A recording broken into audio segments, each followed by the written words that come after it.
G'day, Kim. How are you? Hi, I'm good. Better than you, I reckon, after the night you had last night. Can I just say the idea of getting a make-up table and spending 5 hours with 7,000 screws putting it together, not my skill. I only discovered that one leg is missing. I looked at Joyce's face and she goes, "Where's the other leg?" So I've written to China and no, I haven't heard anything. Oh, I'm surprised. Good luck with that. Anyway, look, that's my night. I hope yours was better than that. Today, later on, we're going to talk about the recent High Court case around redundancy. Really great case in the sense that it clarifies once and for all what are the relevant factors when you're looking at what is a redundancy and redeployment. But we'll talk about that.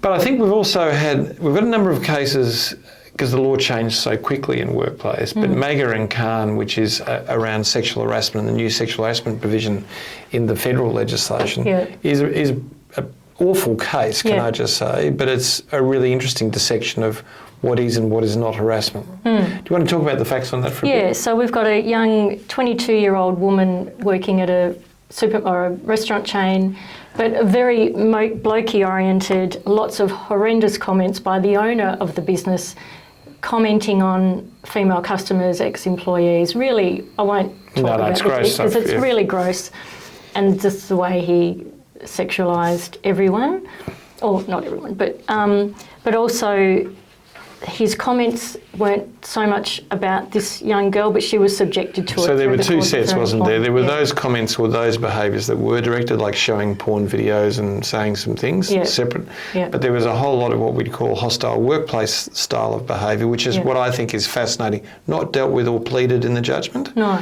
But I thought it was interesting the judge said, look, yes, that's around you, but it's not directed at you, and therefore it doesn't fall in the new definition of sexual harassment. Does, not part of this case, fall in the definition of hostile workplace. But then he went on to say, yes, the conduct that was directed to you was undoubtedly sexual harassment. But then their lawyers got involved and threatened defamation unless you withdraw the complaint. Not the wisest thing of a group of lawyers to know who you were out there, but perhaps that's the dumbest thing I've ever heard. Yeah, horrible. And that, of course, was found to be victimisation. Big general damages award was 170,000 general damages. So general damages, when we normally look at sexual harassment, for non-touch sexual harassment, it's gone from in the 2015 $7,000 to $10,000 to the $60,000 to $100,000. That's just for loss of amenity. It's that feeling safe and able to work within your workplace feeling. The level of impact and psychological harm it does increases them. 170,000 is an incredibly substantial award, and the victimisation and the payment of costs and everything. This was and I've forgotten how much the total amount was, 305,000 in total, which shows, just imagine if this wasn't a lowly paid employee who never was able to come back to work and suffered significant psychological harm. You can see why the claims in this land are now hitting seven figures because the world has changed. But a great decision. I thought a really good and helpful decision. Yeah, it was. Of course, we've got another one that's running at the moment, which is the unfair contracts case. Interesting argument, this one. Yeah. This is a guy who drives for Uber, and he's brought it. It's not been decided yet. But we want to follow this case because this is the first case in the unfair contracts jurisdiction of Fair Work Commission, which says that if clauses of contracts are unfair, they can intervene to remove them or to prevent the impact upon them. And so the argument in this case is really all about, he says, well, the actual platform that I work on, when it doesn't work, I still pay the price of it. They can take me away from being able to do my work without any investigation. So his argument is not about clauses that are in the contract, but that the contract as it's presently constructed is oppressive to him. So really interesting argument because he's against a first-tier firm on the other side who is identifying, well, none of these clauses are in the contract. They may affect you, but the unfair contracts jurisdiction is not designed to deal with the absence of clauses. I think they're going to struggle because when you look at how it was established, it was designed for exactly these circumstances where a person without power enters into a contract which harms them because the nature and the manner of the contract, both implied and in fact, interesting argument. Yeah. So I just think fascinating case. Let's see where it goes. So hearing on the 1st of September in the federal court, so we'll... Good stuff to hear, yeah. And look, another really interesting case, which many of you will not be involved in industrial disputes in the sense that a union brings a dispute to the Fair Work Commission and says, this is all wrong, this is unfair. But the AMWU and Opal did have a dispute, and they had a dispute around drug testing at a particular plant. And in the enterprise agreement that applied, there was what's called a status quo ante clause, which means that your work at the time at which the incident applied goes on. You can't alter the nature of work. Yep. Union's argument about random testing and things was, well, that's not the procedure that was being done at the time. And Opal said, well, no, we did do random testing, but we're now giving it greater efficacy based on evidence and the proper way to do it. So that was the dispute.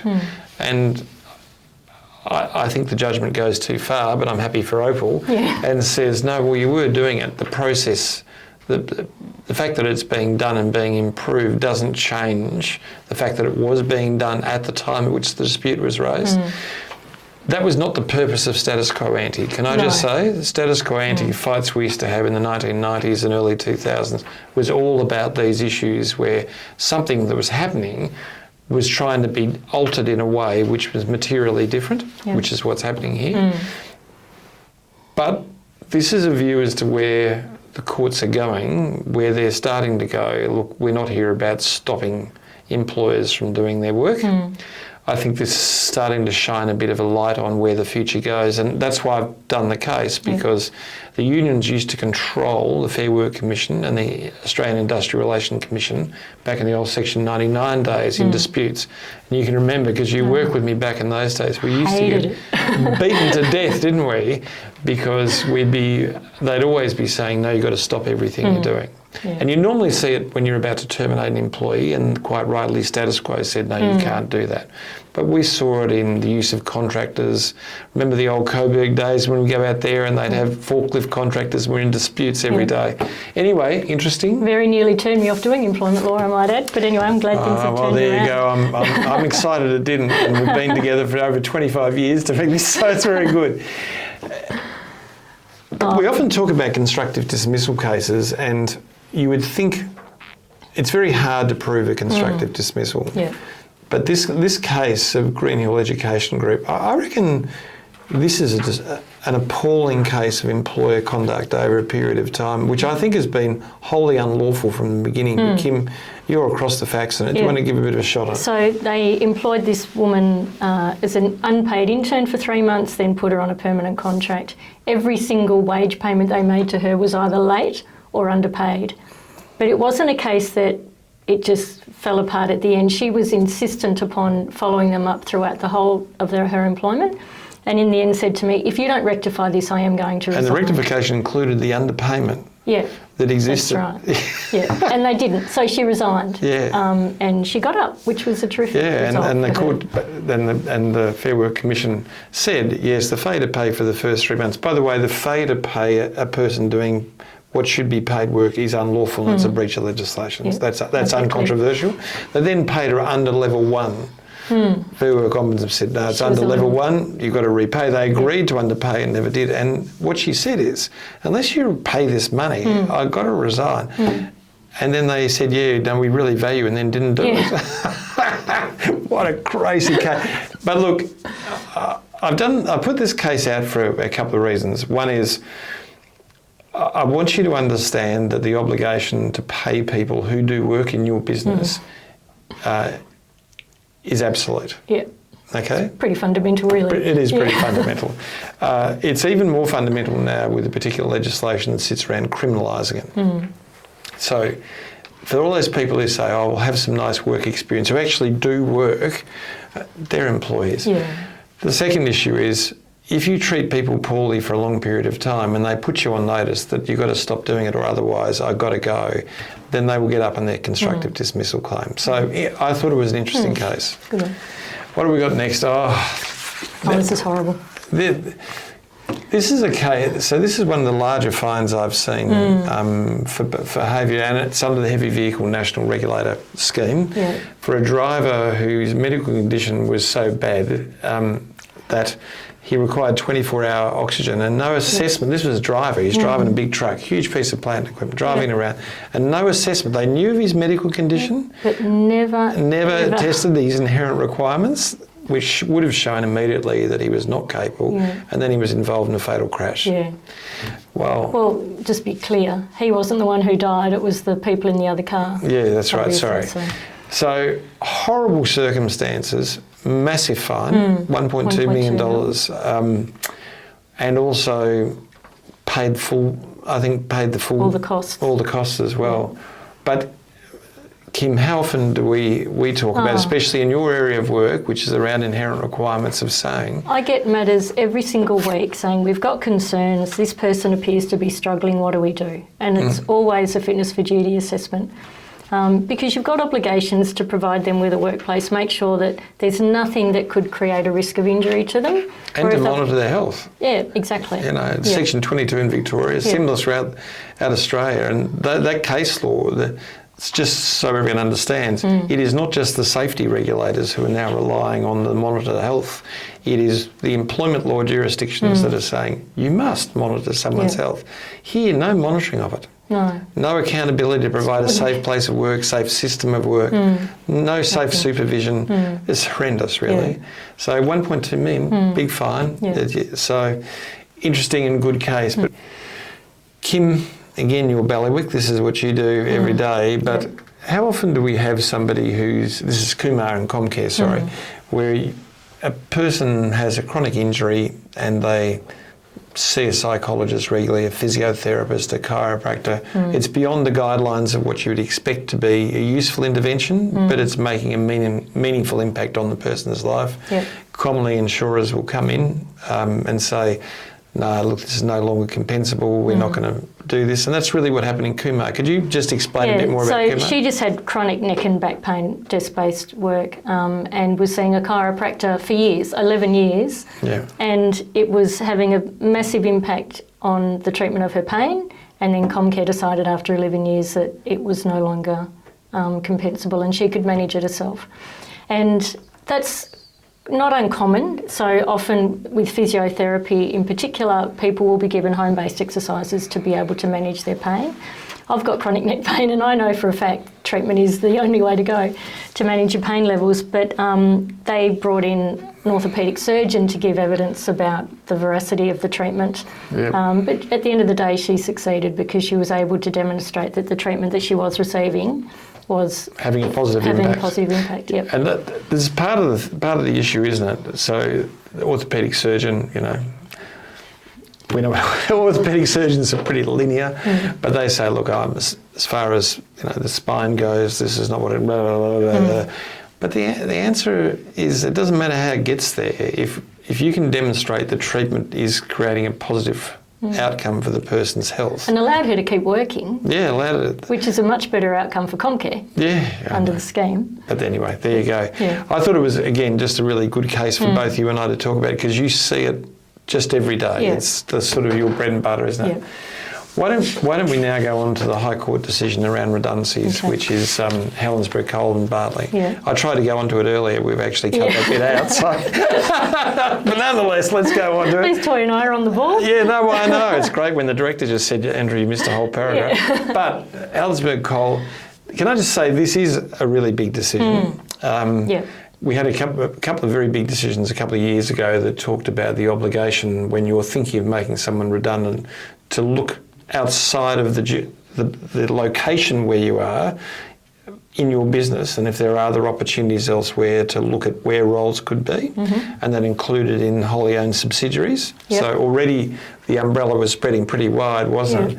But in this case, this was about, I think the change in this case was, and the argument of the union was, look, when you go to redeploy, that is a re-envisioning of how you allocate your workforce. So it's a workforce management issue. So you can't ignore that you've got contractors working there that this work could be done by. It's not that a job is vacant. It is that there are people doing jobs who are not employees, and the purpose of this legislation is to protect permanent employees. Yep. And so maybe talk just a little bit about what the facts are as you understand. Yeah, so 22 employees in a mine were made redundant. They all brought general unfair dismissal claims 5 years ago, mind you. That claim was defended on the basis of genuine redundancy. And so it's taken 5 years to get to the High Court.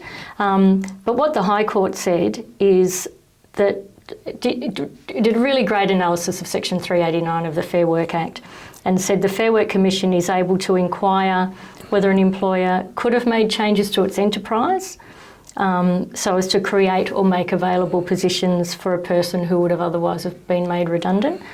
And as you said, redeployment isn't just about looking at a vacant position, and it can require an employer to think about making changes to the way the work is carried out to see if. And I think, can I just say this is pretty important because this isn't just labour hire type of employees. No. This is contractors doing work, and a contractor might be a large contractor who places people to do specific jobs. But if the person's capable of doing it, even with some education to do it, then they're open to redeployment. So we'll see a whole lot of cases run after this. Yeah. So we'll see what it actually does mean, I think, over the next 6 months. But what a fascinating case. Yeah. Why don't we go on to the case study? Okay. All right, here we go. Eve worked in the retail sales division of financial services company Oswealth. Her role was digital and phone-based, assisting customers and potential customers with investment inquiries. At 27 years old, Eve was part of a team of 27 employees. Each worked in front of 3 screens, taking calls while wearing headsets. The environment was high pressure, fast-paced, and no one worked from home due to infrastructure constraints, risk considerations, and the need for collaboration on larger transactions. The head of retail was Oscar Laments, a 43-year-old former AFL player who had been divorced twice. He fostered a footy team culture complete with sales performance ladders, early morning meetings to drive results, and constant banter and nicknames. Out of the 27 team members, only 5 were women, and Eve was the youngest. Oscar called her legs, claiming it was because she was athletic and always on the move, but Eve knew it was really a reference to her tall, attractive figure and her preference for wearing short, elegant and expensive dresses.